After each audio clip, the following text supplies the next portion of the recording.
시청자 여러분 안녕하십니까? 계속해서 뉴스데스크 충북입니다. 가을이 깊어지고 있지만 올해는 유독 단풍이 늦어지고 있습니다. 여름이 길어지면서 더위와 장마가 초가을까지 이어졌기 때문인데요. 단풍 축제를 준비했는데 이상기후에 정작 단풍이 없어 주최 측이 난감해하고 있습니다. 김주혜 기자입니다. 국내 대표적인 단풍 명소인 괴산 문광저수지입니다. 예년 같으면 노랗게 물들었어야 하는 은행나무가 여전히 녹색빛입니다. 황금빛으로 물들어 있던 예년 이맘때와 비교해보면 차이가 확연합니다. 축제를 한다고 해서 찾아온 관광객은 초록색 은행나무를 배경으로 사진을 찍으며 아쉬움을 달랩니다. 조금 아쉽지요, 뭐, 그죠? 그렇죠. 노랗게 이쁘게 들었으면 얼마나 좋겠어요. 그렇지, 조금 아쉬워요. 오늘 사진도 찍고 하려고 기대 많이 하고 왔는데 너무 초록색이어가지고 당황스러웠는데 날씨가 갑자기 더웠다가 또 갑자기 추워지고 이래가지고. 지난 주말부터 은행나무 축제가 시작됐지만 아직 노랗게 물든 단풍의 풍경은 잘 보이지 않아 관광객들의 발길도 뜸한 상태입니다. 마을 주민들은 다 준비해놓은 축제를 취소할 수도 없어 단풍 대신 문화공연 횟수를 늘리기로 했습니다. 시기를 늦춰서 축제를 할 수가 있지만 날씨가 너무 쌀쌀하고 그러면 관광객들이 너무 추워서 잘 안 오세요. 너무 볼 게 없으면 또 실망스럽고 하시니까 문화공연으로 대체를 하고 있습니다. 또 다른 단풍 명소인 속리산 둘레길도 지난해보다 일주일가량 단풍이 늦어지고 있습니다. 등산로를 따라 걸어봐도 붉게 물든 단풍은 찾아보기가 어렵습니다. 속리산 둘레길의 단풍나무입니다. 이파리가 일부만 갈색으로 물들어 얼룩덜룩한 채 말라가고 있습니다. 단풍철을 맞아 개최하려던 속리산 단풍가요제와 둘레길 걷기 축제 등도 줄줄이 연기됐습니다. 푸른 하늘만큼이나 좀 예쁘게 물들었으면 더 어우러지지 않을까? 그런 생각을 해봅니다. 아쉬움 있습니다. 단풍이 늦어진 건 이상기후 때문입니다. 단풍은 낮과 밤의 기온차가 크고 햇빛이 좋은 날씨에서 선명하고 붉게 물드는데 늦더위와 가을 장마가 이어지면서 단풍을 볼 수 있는 날이 점점 줄고 있습니다. 전형적인 가을 날씨가 아닌 상황이 계속 이어지니까 식물체 내에서 원래 자연스럽게 일어났던 그런 대사 반응이 이제 저해되고 그 결과 예년에 비해서 단풍이 아주 늦게. 산림청은 올해 단풍이 평년보다 4, 5일가량 늦어져 다음 달 초 절정을 이루겠다고 예측했습니다. MBC 뉴스 김주혜입니다. 충북이 전국에서 유일하게 농어촌 기본소득 사업에서 탈락한 데 대한 반발이 이어지고 있습니다. 국민의힘 소속 도의원과 옥천군 의원 일동은 기자회견을 열고 충북시군이 모두 탈락한 것은 정책 형평성과 지역 안배 원칙이 무시된 결과로 농어촌 기본소득 취지에 배치된다고 주장했습니다. 또 지원 대상을 늘리고 옥천을 포함한 충북 미선정 지역에 대한 추가 지정 절차를 즉시 마련할 것을 정부에 요구했습니다. 공공주차장으로 사용 중인 청주 대농지구 개발이 본격적으로 추진됩니다. 청주시는 복대동 복합개발 사업의 우선 협상 대상자로 대우건설, 한국투자증권 컨소시엄을 선정했습니다. 청주시는 출자 타당성 검토를 거쳐 복대동 복합개발 사업을 추진할 공동출자법인을 설립할 계획입니다. 청주 복대동 복합개발은 대농지구 일대 시소유 공한지 17,087제곱미터에 공공시설과 함께 아파트, 판매시설 등을 짓는 민관협력 사업입니다.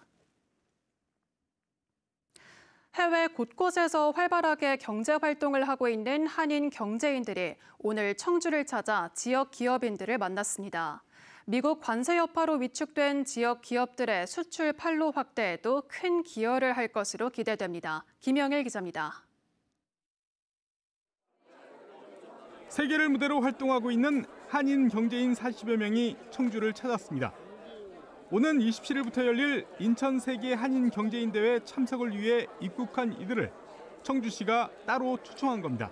사람들이 좋아하는 것들이나 아니면 이런 거는 조금 바뀌면 좋겠다. 아니면 이런 걸 선호한다. 얘기해드림으로써 조금 더 시행착오도 줄어들고. 미국 관세의 영향으로 어려움을 겪고 있는 지역의 수출기업 30여 곳이 참여해 수출 시장 동향을 파악했습니다. 저희가 그 주요 수출국이 미국인데 지금 관세 변화로 한 25% 관세가 새롭게 부과가 됐습니다. 그래서 이제 수출 좀 다변화를 하려고. 수출 과정에서 가장 큰 걸림돌로 작용하는 의사소통에도 불편이 없다 보니 수출 가능성도 한층 더 높아졌습니다. 한국어로 저희 제품을 더 자세하게 설명할 수 있고, 그리고 그 바이어분들도 한국의 상황을 기본적으로 이해를 하시는 상황이기 때문에 1:1 수출 상담을 통해 750만 달러 규모의 상담 실적을 이뤄냈고, 이 가운데 240만 달러는 계약이 추진 중입니다. 더구나 세계 한인경제무역협회는 전 세계 73개 나라에 2만 7천여 명의 경제인들이 활동하고 있어 앞으로도 지역 기업들의 해외 진출에 도움이 될 것으로 기대됩니다. 외국인 바이어도 아니고 우리 한인 바이어입니다. 우리 기업에 대한 애정이 있기 때문에 우리 기업들이 해외 진출하는 데 많은 도움과 큰 역할을 해주리라고 믿습니다. 재외동포 경제인들은 내일까지 청주에 머물면서 오송화장품 뷰티 산업 엑스포를 방문해 지역의 우수 화장품도 직접 체험할 예정입니다. MBC 뉴스 김영일입니다. 오늘 오후 2시쯤 음성군 금왕읍의 플라스틱 제조 공장에서 화학물질이 유출됐습니다. 음성소방서는 폭발 위험이 큰 큐멘 과산화수소 200리터가 보관된 저장소에서 흰 연기가 발생해 직원 22명을 대피시키고 2시간 40여 분 만에 연기가 잦아든 화학물질을 반출했다고 밝혔습니다. 한편 음성군은 유해 연기가 발생한 지역에 접근을 제한하는 재난 문자를 전송했습니다. 소방당국은 위험 물질이 공기와 접촉해 화학 반응이 일어난 것으로 보고 정확한 사고 경위를 조사하고 있습니다. 어제 오후 3시 50분쯤 보은군 삼승면의 한 시멘트 제조업체에서 70대 노동자가 시멘트 분쇄기에 깔려 숨졌습니다. 고용노동부 청주지청은 숨진 70대가 약 800kg의 시멘트 분쇄기를 혼자 옮기다 분쇄기가 넘어지면서 사고를 당했다고 밝혔습니다. 사고 당시 현장에는 안전관리자가 없었던 것으로 파악했습니다. 이에 따라 현장에 작업 중지 명령을 내리고 상시 노동자가 5명 이상인 해당 업체에 대해 중대재해처벌법 적용을 검토하고 있습니다. 충주 시민의 숲이 준공됐습니다. 호암 근린공원 일원에 조성된 10.5헥타르 규모의 시민의 숲은 소망의 언덕과 느티나무원 등 28개 테마숲과 메타세콰이어 숲길, 대왕 참나무길 등 1.9km의 순환 산책로 등을 갖췄습니다. 충주 시민의 숲은 2020년 공원 일몰제로 사라질 위기에 놓였던 호암 근린공원 미집행 지역에 7년간 638억 원이 투입돼 조성됐습니다. 충주시는 시민의 숲 조성을 기념해 오는 26일까지 정원축제를 개최합니다. 태권의 고장 충주에서 제16회 세계 태권대회가 개막해 4흘 동안 이어집니다.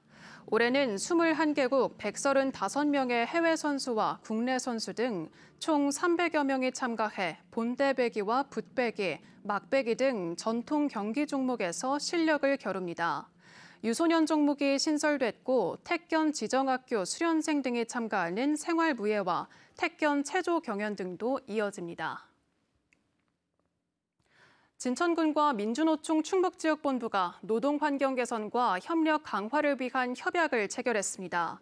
송기섭 진천군수와 박옥주 민주노총 충북본부장이 서명한 가운데 공공서비스의 공공성 강화와 과중한 노동경감, 안전한 노동환경 조성에 힘을 모으기로 했습니다. 진천군은 산업 현장의 안전은 타협할 수 없는 국가의 의무라는 이재명 대통령의 국정 방침에 따라 협약에 나섰다고 밝혔습니다. 청주시가 민간임대 아파트 회원 가입에 앞서 꼼꼼한 점검을 거듭 당부했습니다. 청주시는 일부 민간임대 아파트 홍보물에 청주시와 공동 시행하는 것으로 돼 있는데 시가 공동 시행하는 민간 아파트 사업은 없다고 강조했습니다. 또 최근 홍보한 여러 민간임대 아파트의 임차인 모집은 민간임대주택법상 계약이 아니라 사전 회원 모집이 많았다며 사적 계약에 따른 책임은 전적으로 개인에게 있다고 설명했습니다. 뉴스 마칩니다. 시청해주신 여러분 고맙습니다.